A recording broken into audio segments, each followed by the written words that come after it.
Give yourself a hug. HymanSesame Workshop Cookie Monster is all wound up. The Count has him hold up his furry blue fingers, count them of course, and blow on each one in turn as if he were blowing out a birthday candle. Afterward, Cookie declares, in his familiar growly voice, that he feels much better. "Hey, me feel terrific, me calm. Me relaxed."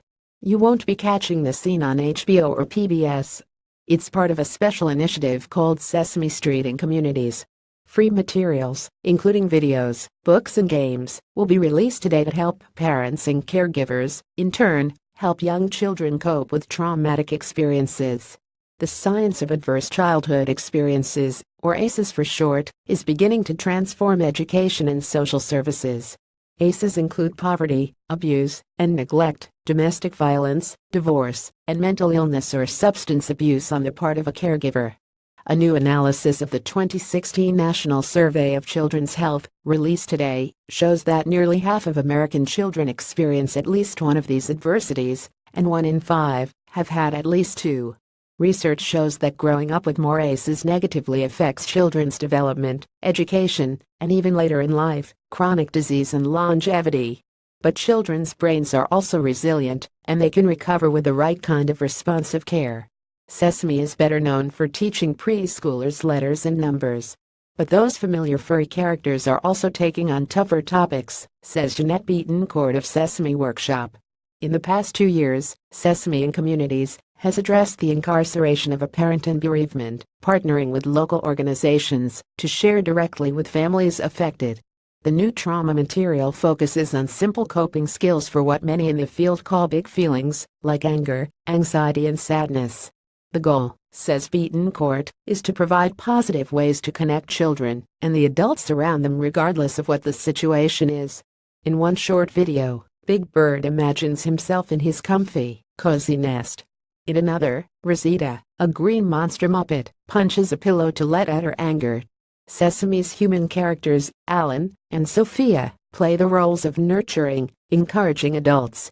Sophia tells Rosita, "It's okay to let your feelings out.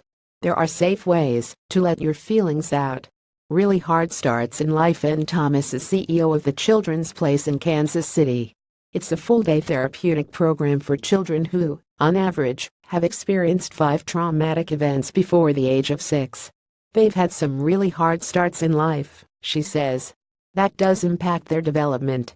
Thomas consulted on the new material, even visiting the set when the Muppets were filming. She applauds the focus on skills to manage emotion, rather than having Muppets delve into what caused the emotions. This mirrors the course of treatment for children moving beyond trauma. Teaching these coping skills first, creating a sense of safety, consistency and predictability, that is the #1 step, she says. It doesn't matter if it was sexual abuse or a house fire.